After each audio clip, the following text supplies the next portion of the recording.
The lights pulse, the heavy bass kicks in. A man dressed as a motorcycle cop grabs the microphone, and instantly, tens of thousands of people throw their arms in the air to form four letters: Y.M.C.A. For decades, he was the voice of a generation's ultimate party anthem. But today, the music has stopped. Yeah, it really has. The headlines are everywhere right now. Music legend Victor Willis has died at 74 after sudden illness. Welcome to StarScope Report. Join Jordan and Jamie as we uncover Hollywood drama, music industry shakeups, and viral influencer scandals.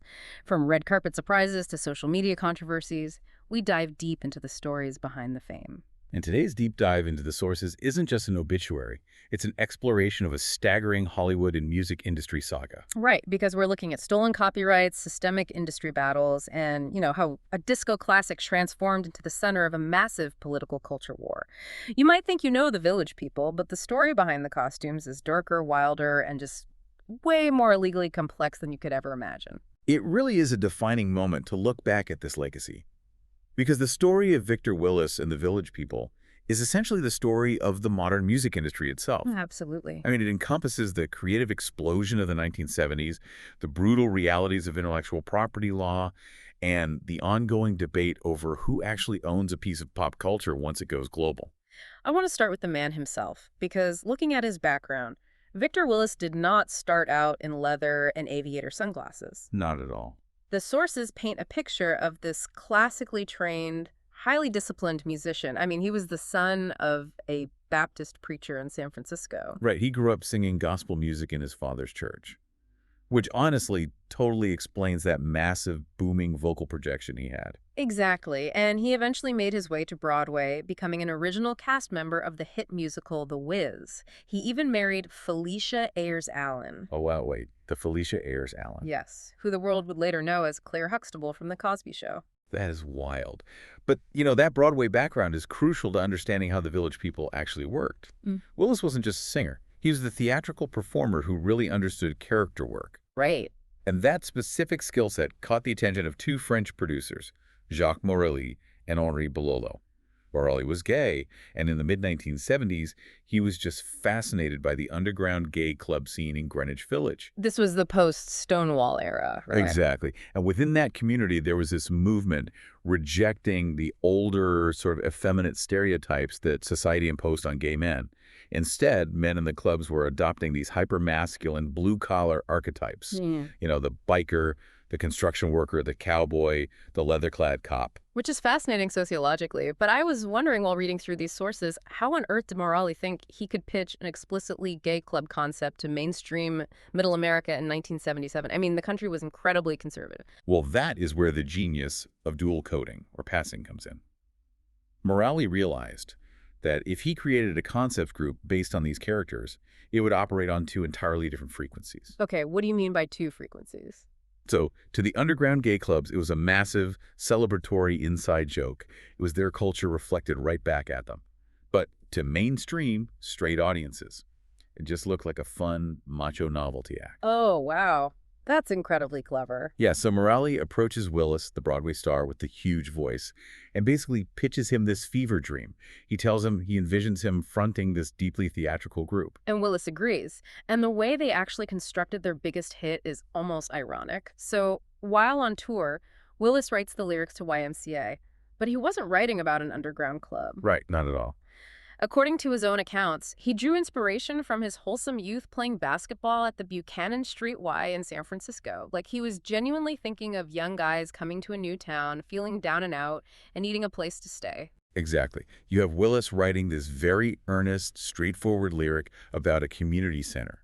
Then, Morelli and Belolo take those lyrics, inject them with this driving, euphoric disco beat, layer on sweeping horns, and wrap it all in the visual of these hypermasculine archetypes. And the result just detonated on the culture. I mean, by 1979, disco was an absolute juggernaut. Oh, totally unstoppable. 7 of the top 10 songs in America were disco tracks, and the Village People were opening for Michael Jackson and landing on the cover of Rolling Stone. But the machinery of the music industry moves incredibly fast, and the fall was just as sudden as the rise. Willis abruptly leaves the group in 1980. Looking at the timeline, it seems like a terrible decision to leave the biggest band in the world, but he actually got out right before the entire disco bubble burst. Yeah, his timing was impeccable, whether intentional or not. He left just before the release of the band's movie, Can't Stop the Music. Oh, that movie. Yeah, it was such a catastrophic failure that it literally inspired the creation of the Razzie Awards. Wait, really? It started the Razzies. Yes. It won Worst Picture and Worst Screenplay at their very first ceremony in 1981. The culture had shifted violently against disco. And what our sources detail next is deeply unsettling because it contrasts so sharply with the music itself. The fallout wasn't just a bad movie or changing tastes. The people involved in this project faced immense personal tragedy over the next 2 decades. That's really heartbreaking. Jacques Morali, the visionary behind the group, tragically died of AIDS in 1991. Glenn Hughes, the iconic biker with the incredible mustache, passed away from lung cancer in 2001. The emotional weight of that era is heavy, and the tragedies extended into the broader scope of American history, too. Alex Braley, the member who dressed as the GI, lost his brother in the September 11th attacks. Oh, I read about that in the sources. His brother was Jonathan Braley, who worked at the windows on the World Restaurant in the North Tower. And he is widely believed by journalists to be the subject of the famous, devastating falling man photograph. There is this profound cognitive dissonance when you put those facts next to the music. You have this glittering disco ball spinning over a minefield of disease, loss, and national tragedy. How does a band built on joyous party anthems survive when the music stops and real-world tragedies hit? That's a very perceptive way to frame it. The music was an escape. Right. When I listen to YMCA now, knowing the immense suffering these men went through off stage, it makes the pure, unfiltered joy of the music feel almost like a survival mechanism. Totally. But behind the scenes, there was another kind of battle raging. One that wasn't about public tragedy, but about hidden, systemic exploitation. And wait till you hear what came next, because the disco ball stopped spinning, but a multi-million-dollar legal war was just beginning. Right, because while the band members were dealing with the fallout of the 80s and 90s, the songs themselves were still generating millions of dollars globally. The problem was, Victor Willis wasn't seeing his fair share of it. Which brings us to the Seton Hall law source we reviewed, and I found this part of the deep dive absolutely riveting. Me too. We are talking about a landmark legal war where Victor Willis single-handedly took down music industry giants to win back his stolen IP. The source outlines the historically predatory nature of music contracts in the 1970s, particularly for black artists. Yeah, the structure of those contracts was designed to extract maximum value from creators while minimizing their long-term wealth. Just awful. Artists, especially creators of color who lacked access to top-tier legal representation, were routinely pressured into signing away the copyrights to their music in perpetuity. The labels would offer a small upfront cash advance, and in exchange, the artists surrendered ownership forever. And Willis was incredibly vulnerable during those early years, right? He was. At various points, he struggled heavily with substance abuse, which culminated in a highly publicized drug arrest in 2006 and a stint at the Betty Ford Center. So he had signed away his rights for absolute pennies compared to the massive cultural footprint the songs achieved. But I was reading about how Willis decided to fight back using the 1976 Copyright Act, specifically a provision called Section 203. Now, I need you to explain the actual mechanics of this without the usual legal jargon because my eyes honestly started to glaze over looking at the statutes. Fair enough, I'll keep it simple. How does a law passed in 1976 allow an artist to suddenly take back a song decades later? Did the labels try to argue he was just an employee? That is exactly what they argued, and it's the crux of how Section 203 works. When Congress passed the 1976 Copyright Act, they recognized a fundamental imbalance. An artist writing a song has no idea if it's going to flop or become a global hit like YMCA. Right, nobody knows. And the record label takes the financial risk to promote it. So Congress created a compromise. The label gets to exploit the copyright exclusively for 35 years. But after that 35-year window closes, Section 203 allows the original creator to unilaterally terminate the transfer of rights and take their copyright back. Wow, so it's basically a statutory reset button. Precisely. However, there is a massive loophole called work for hire. Oh, of course there's a loophole. Always. If the label can prove you weren't an independent artist, but rather a salaried employee hired specifically to write a song for them, Section 203 does not apply. You can never get the rights back. So when Willis filed his termination notices, the publishers Scorpio Music and Can't Stop Productions sued him. Yeah, they argued he was a work-for-hire employee. But Willis navigated the litigation and actually won. In 2012 and 2015, courts ruled in his favor, and the Seton Hall paper refers to this as a victory for distributive justice. That's a great term for it. To clarify that term for you listening, it basically means the legal system intervened to reallocate wealth and resources back to the person who actually created the value, correcting a historical systemic unfairness. Exactly. Willis reclaimed a 50% ownership stake in 13 of their biggest hits. He even had Henry Bololo's name legally removed from the songwriting credits, proving Bololo didn't actually write the lyrics. I mean, the shockwaves this sent through the music industry cannot be overstated. Major labels were absolutely terrified. I bet they were. Willis proved that legacy artists, especially black artists, historically disenfranchised by predatory deal-making, could successfully weaponize the copyright code to beat multi-billion-dollar publishers at their own game. It's an incredible underdog story. The man fights the system and wins back his life's work. If you're loving these Hollywood twists, make sure you've subscribed because we've got even crazier stories ahead. Yeah, because this is where the narrative takes a wildly ruthless turn. Oh, totally, because winning back the songwriting copyrights wasn't enough for him.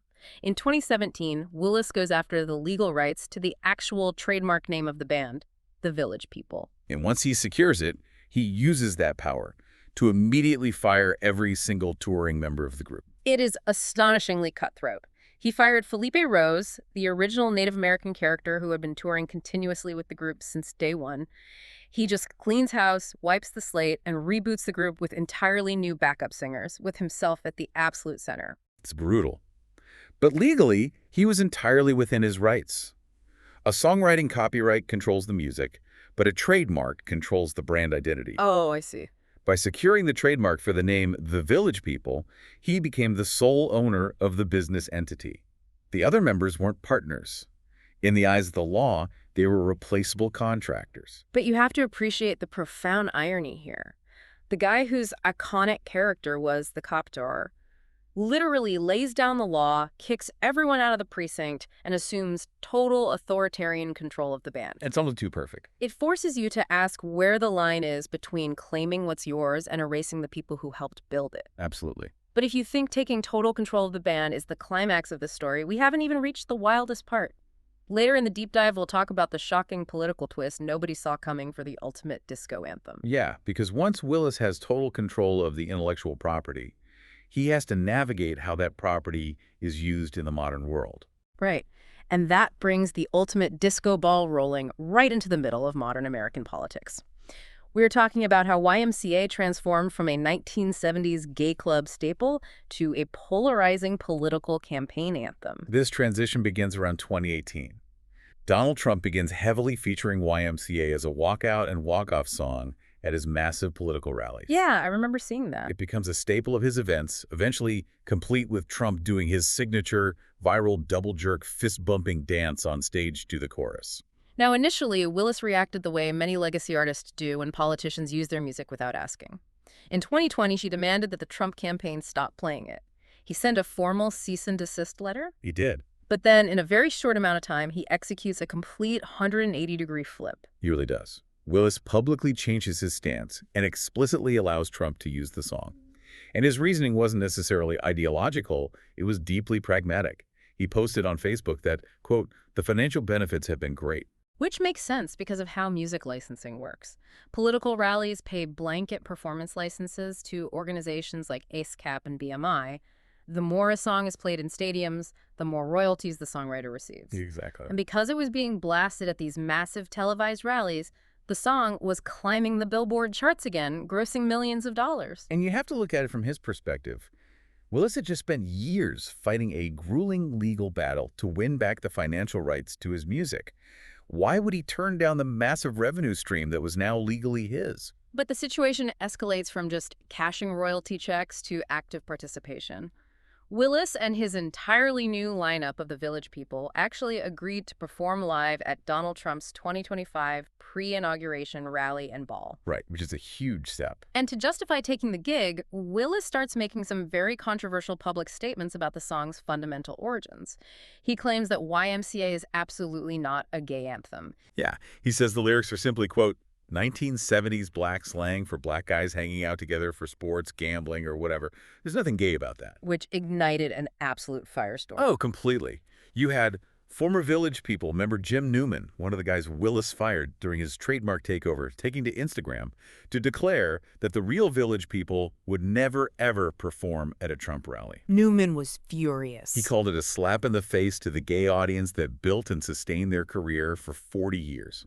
Now, I want to pause here and be absolutely clear to you, the listener. We are not taking political sides in this deep dive. Our goal is to simply report on the content provided and examine the mechanics of how a cultural artifact becomes a political football. Exactly, we're just looking at the facts. Because the weaponization of YMCA wasn't exclusive to one party. Back in 2020, supporters of Joe Biden famously took to the streets of Philadelphia and danced to YMCA to celebrate his election victory. Right, it was everywhere. The song had essentially been stripped of its original context and turned into a generic, universal anthem of celebration by both sides of the political divide. That is the perfect way to describe it, stripped of its original context. And that is exactly what the LGBTQ plus community pushed back so hard against regarding Willis's statements. Tell me about the advocates who spoke out. Well, advocates like Brian Y.M.C.A from the nonprofit It Gets Better, and Nadine Hubbs, a gender studies professor at the University of Michigan, argued that Willis denying the song's gay subcultural roots is literally an act of historical erasure. And Professor Hubbs makes a vital point in the sources about how survival worked in the 1970s. She notes that gay club culture had to use double entendres and coded language to exist safely in mainstream society. Right, it was a necessity. The fact that Willis wrote the lyrics about playing basketball doesn't negate the fact that Jacques Morali intentionally designed the band to reflect gay club culture. It's the difference between authorial intent and cultural adoption. For marginalized groups, claiming a song as an anthem isn't about what the lyricist was thinking. It's about the safe space that song created for them. That makes total sense. When Willis dismisses that, he is legally accurate about his own lyrics, but culturally he is dismantling the very community that made this song immortal in the first place. Which makes the visual of that 2025 inauguration performance so surreal to read about. I mean, the sources describe this chaotic scene at the Liberty inaugural ball. That sounded like a mess. The backing track for YMCA starts having terrible audio issues, cutting out entirely at one point. Behind the band, there is this massive LED screen showing a swirling red, white, and blue Y.M.C.A. vortex graphic. Just an absurd visual. And in the center of the stage is Victor Willis. He is the sole original member of the band left. He is in his 70s, wheezing out the lyrics live, while a crowd of politicians awkwardly fist pump along. It is the bizarre combination of a 45-year journey. You have a song birthed from the minds of a Broadway-trained gospel singer and a gay French producer in 1977, now serving as the soundtrack for a conservative political movement in 2025. Performed by a man who sued his way into total ownership of the brand. Exactly. Does a song belong to the man who legally copyrighted the lyrics? Or does it belong to the culture and the community that made it a global phenomenon? Stay tuned and hit that subscribe button so you don't miss what's coming next. That tension is what makes this story so compelling. Legally, Victor Willis proved he owns the intellectual property. He wrote the words, he fought the predatory industry system, and he achieved a historic victory for creators' rights. He earned the right to monetize it however he saw fit. Right. But culturally, once art is released into the wild, it ceases to belong solely to its creator. It takes on the meaning assigned to it by the people who live their lives to it. So let's bring this all together for you, the listener. The next time you are at a wedding reception or a baseball game or a party, and you hear those pulsing lights and that heavy bass kicks in, and the crowd throws their arms up to spell YMCA, I want you to remember the machinery beneath the music we uncovered in this deep dive. It's so much more than just a dance track. You aren't just hearing a catchy, throwaway disco tune. You are hearing the dual-coded echoes of underground 1970s club culture. You are hearing the hard-fought results of a brutal, decades-long legal war over intellectual property and artists' rights. And you are hearing the soundtrack to a modern political tug-of-war over who gets to dictate American history. It is an incredibly heavy legacy for a song that literally just commands you to have a good time. I want to leave you with a final thought to ponder, something to mull over that builds on this tension between law and culture. When an artist successfully reclaims their legal rights to a piece of art to remedy a historical injustice, do they also gain the moral right to rewrite the history of what that art meant to the marginalized people who loved it? Can you own the copyright, but not the legacy? A powerful question that every artist and fan eventually has to face. You've been listening to StarScope Report, where Jordan and Jamie uncover the stories shaping Hollywood, music, and pop culture. Thanks for tuning in, and don't forget to subscribe for more stories that keep the stars shining.